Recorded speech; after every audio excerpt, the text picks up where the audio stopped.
Shalom, shalom, Yashala, giving all praises to Yahweh, Ba'ashem, Yahweh Shai, Ba'ashem Rakah Kadash, Barakatah Yahweh, Barakatah Yahweh Shai. Double honors to the apostles, elders, bishops, great millstone, much salutation to the brothers, teach word for the hopeful elect. Soon to be the elect, Most High will. He said he's short in time for the elect's sake. Contrite spirits return back to the Most High, blessings. All over our world, our people, you know. Now, we've been going into lately, like, the scattering, the curses of our people. And, you know, so-called Christians are trying to, say that everybody can make it. All nations can make it. And remember, we are scattered among all these nations. You got something called Afro-Saudis, which is Afro-Saudi Arabia. Let me play a little bit of this. It's not for monetary gain, no money. So, white side of Caribbean tribe just refused that the black side of them move to live among them. So you'll find two neighborhoods, one next to another. One side is it black says and the other side is white, Afro-Bedouins in the and there's Holy a Land. barrier between them.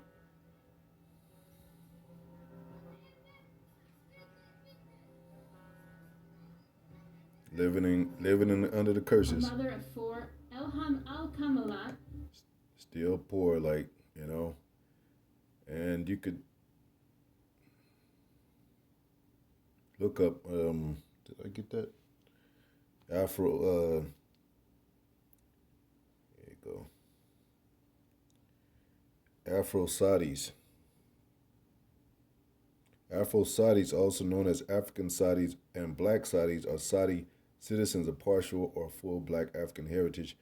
We know African doesn't always mean we're Black. I mean, we're Hamites. We've called ourselves African.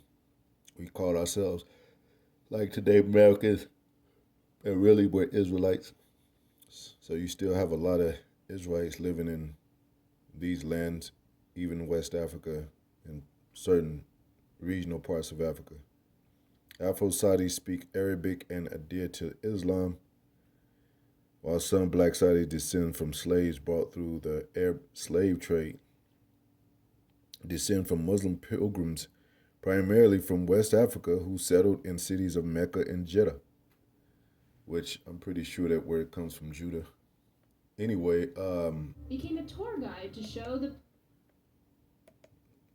They got other videos too. Afro-Arabs, the forgotten Africans. See, our people always relate back to Africa, but we're Israelites. So here's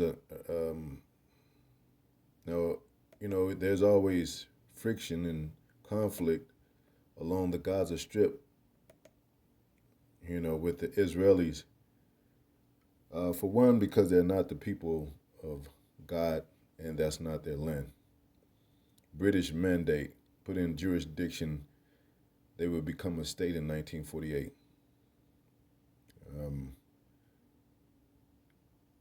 Now, as you see right here, probably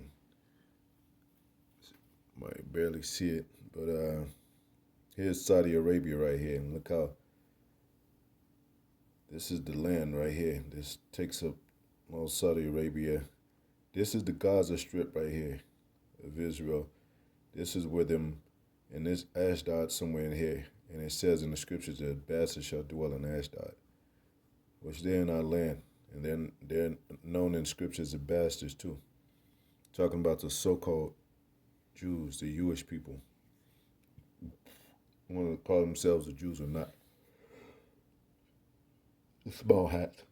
So a lot of these people that the Israelis are fighting, a lot of these Arabs and borderline other regional people of Saudi Arabia and some in the border of Egypt, whatever. A lot of them could be Jakes, man. You know, and I'm pretty. I mean, a lot of them are Jakes. I don't know if they actually joined the war, but they always use our people to join the war for any side. So even though you may have some high seated um, rulers and leaders of the land, that doesn't mean that we're not there. Just like here, the Trump run. I mean, Trump is the president of America, but is he our people? No. But are we here? Yeah. So here and here's Iraq, which was Babylon. So that these regional places, Syria, Elamites, these are melanated people all over, man. Even down to Ethiopia, Somalia, Iran. So you're gonna tell me, just because it's Turkey, that and closer to the near Russia and Bulgaria and all them, and that they have to be so-called white people, you know, and those are the places that Paul went. You tell me Paul got to be a so-called white man? Nah. And actually, he was an Israelite. He was a melanated, I would think, dark-skinned man, but he was a melanin definitely of our people. So, and they have, as that woman was speaking in the video, they have racism there, you know, too. And they have borders. You know how Esau do over here, tracks that separate, so to speak, play as a border. They don't build a wall, but they put a train track to divide, or a bridge to divide one part of the city to the other, between the other, and it's usually designed by classism.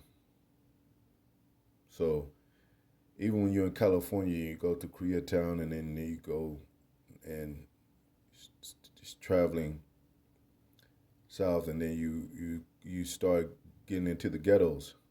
But you'll go through Koreatown, where our people all over the place. But I'm saying you could tell the difference, the vibration, and the aura of those places.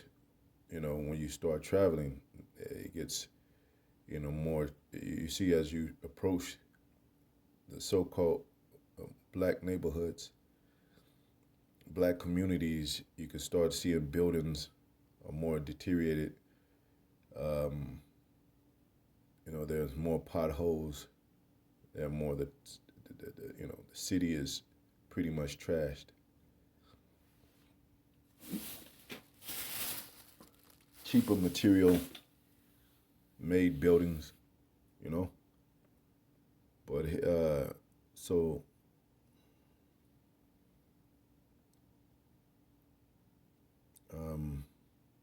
and I said you could put in Afro with everything. Afro-Iranians, it's gonna pop up, even on YouTube.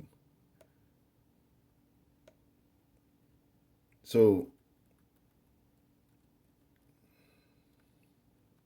even during the time of Julio Claudio's dynasty, when they expelled, I think 50,000 Jews, that wasn't nearly all of us. We're the sand of the sea, by the way.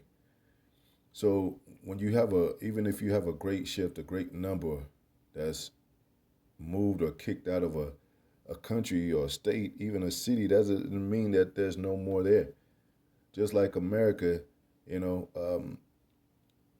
America is 47 million black people in America, based on statistics. So even if 40,000 of us went, there'll still be 7 million here in the Americas. But it would be easier to control. Easier to influence. But you never know, because Most High don't go by numbers. So it all depends on the Most High, and it always has been. You know, Iran's forgotten history, Afro-Iranians.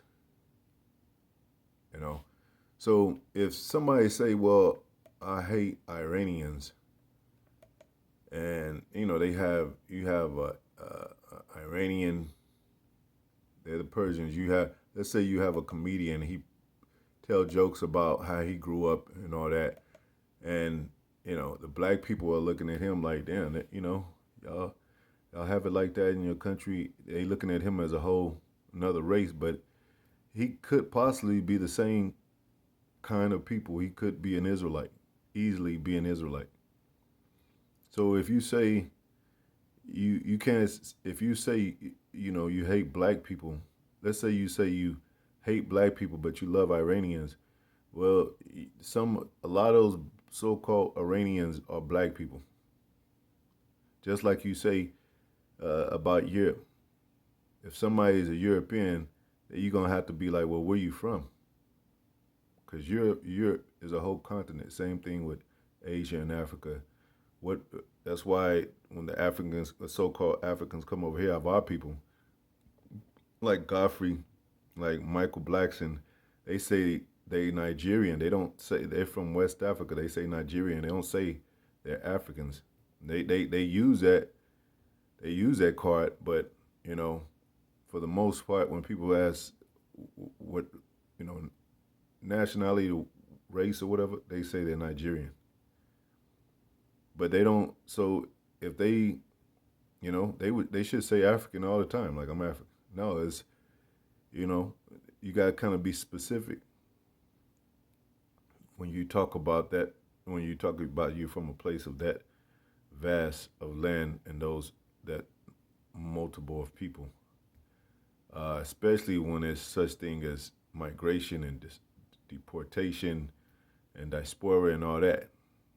So,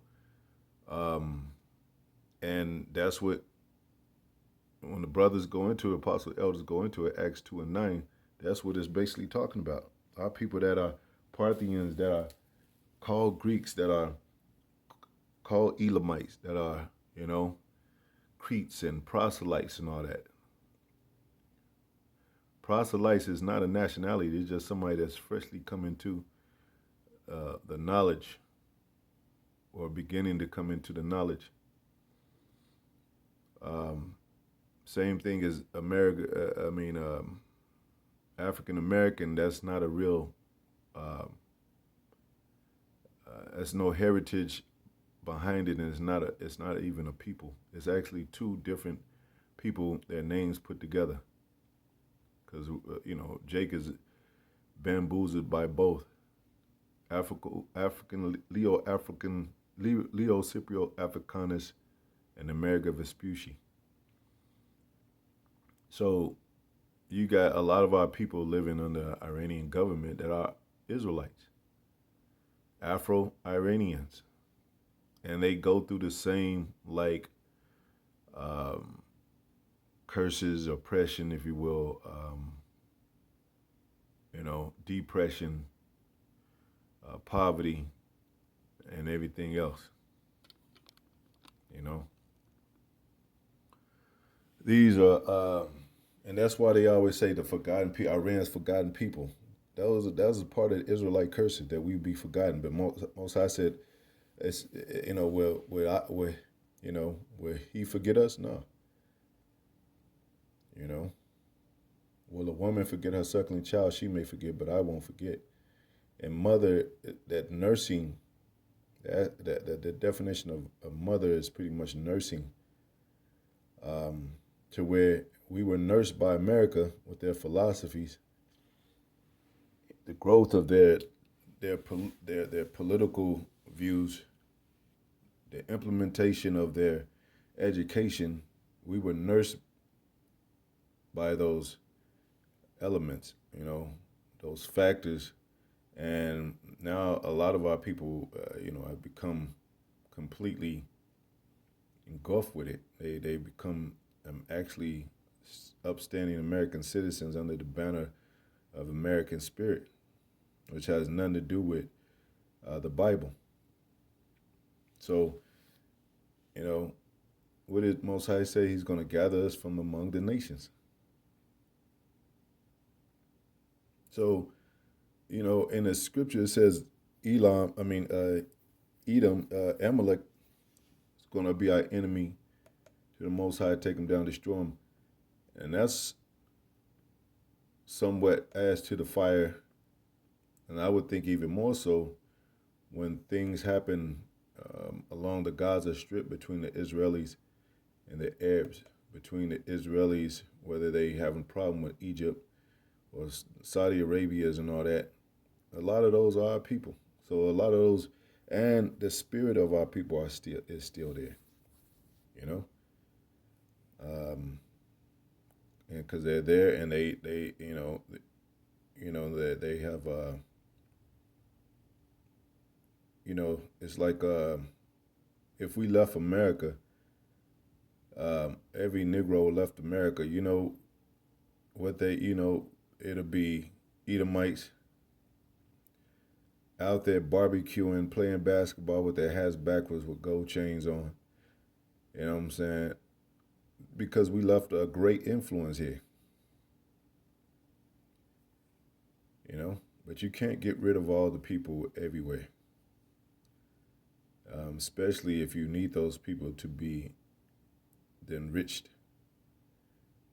country that you claim to be. I mean, we made this place what it is. The fashion, the wit, the skill, the talents, the inventions. There's a lot of inventions that were made by Negroes that were covered up, hidden, or patented by the oppressor, and became wealthy off of it, I think the whole Black Wall Street didn't have to do with no so-called white women. It had to do with the man had an oil company, one of the biggest oil companies, rich, building and great finance, building an economic community, a great, powerful economic community.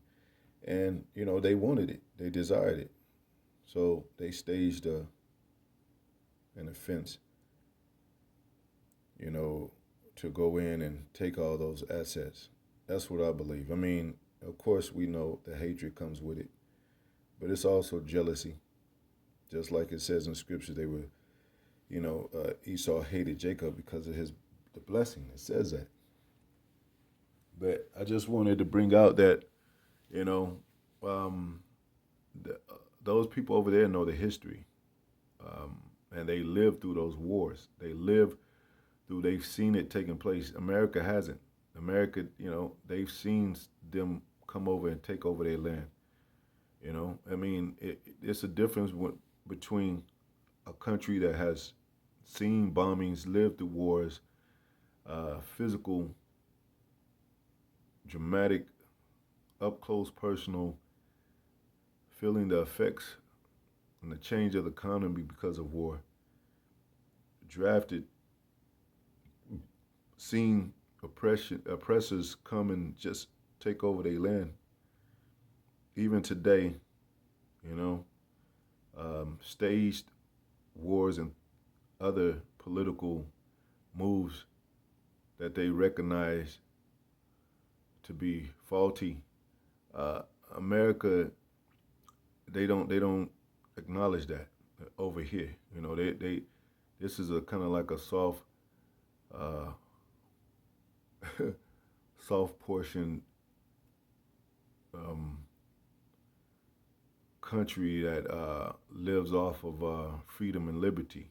So, they get touchy and Philly when anything doesn't go their way, and when any kind of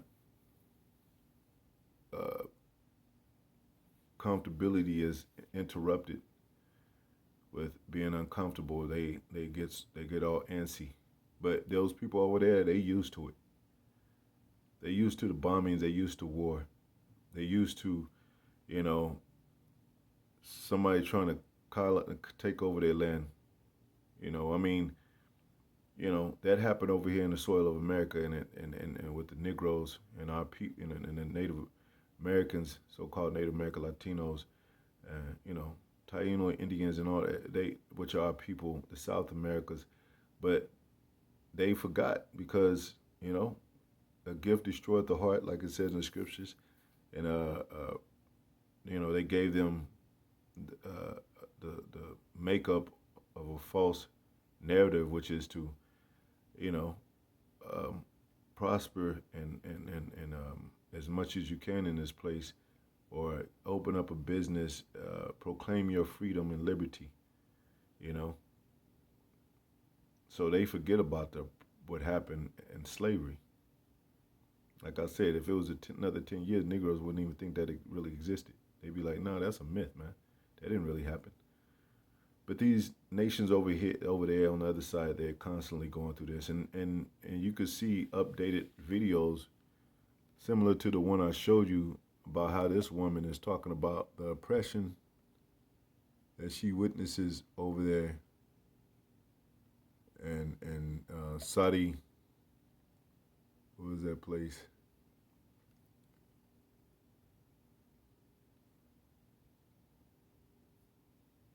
I forget the last name of it, but Bedoyo or something like that. Iran's forgotten history, Afro, you know.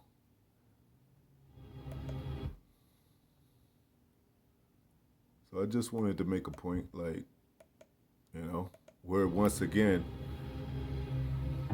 frontline subjects when it comes to warring with these other countries as Israelis, as anybody, any other country, you know. Same thing about us being having presence in China. Many assume that the Persian-speaking citizens of Iran's capital, Tehran, are the only group within the country. As usual, resist simplicity. Persians within Iran only make up about 60% of the population, with the other 40% being made up of many different ethnic groups, enslaved people, or traveled there as laborers.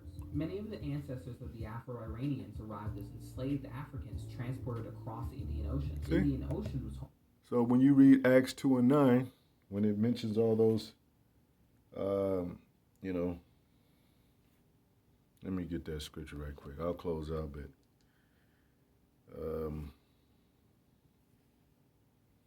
Acts chapter 2 and 9, King James Version. Parthians, Acts 2 and 9, Parthians, like it says Jews from, let me get that 8th. And now hear every man in our own tongue wherein we were born. Parthians and Medes and Elamites and dwellers in Mesopotamia and Judea and Cappadocia and Pontus and Asia,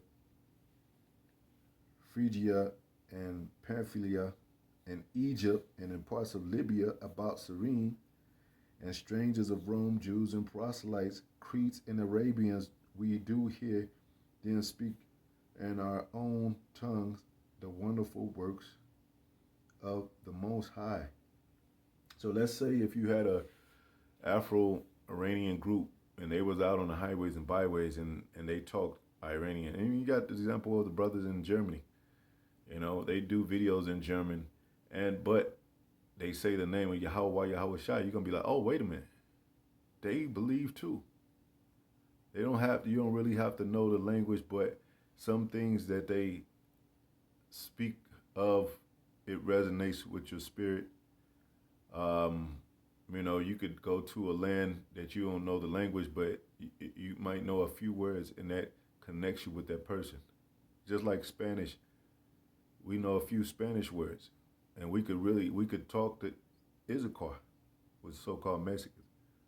So you say caliente, hot, you say mucho, trabajo, you say, then you be like, wait, man, we could be brothers, or we could be, our spirit is resonating.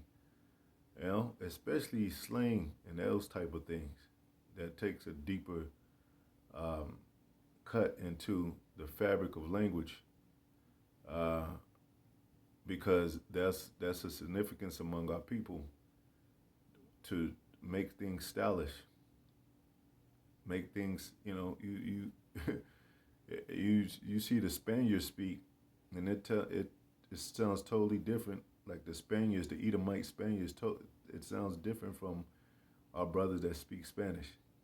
You know, Spanish is the language of romance. It goes back to Rome, which is the second language of America. Lets you know we're in Rome again. I mean, not only that, there's much evidence to know that this is Rome all over again, like the apostles, elders break down. That's one factor, and like as many others. But who made it a language of romance? Who are the real Romeos? The Jakes. Romeo was a so-called black man. Read Romeo and Juliet. They were so-called Negroes. They were Negroes. Othello, swarthy complexion was one of the words that was used in that story, in that play, which means dark skin. So, vocab is stupid for saying black Israelites when there might be Iranian Israelites. They could easily be Chinese, so-called Chinese Israelites, so-called Arab Israelites, having dark skin, which, they use as a code for black. Because if you're talking about black according to skin color, then you might as well be talking about every so-called black person on this planet that got melanin. But if you're talking about a spirit, then that lets you know it's a spiritual thing, which that lets you know it's not about black, it's about Esau, it's about Jacob, and it's about Esau hating Jacob. So anyway, hope it was edifying. Shalom.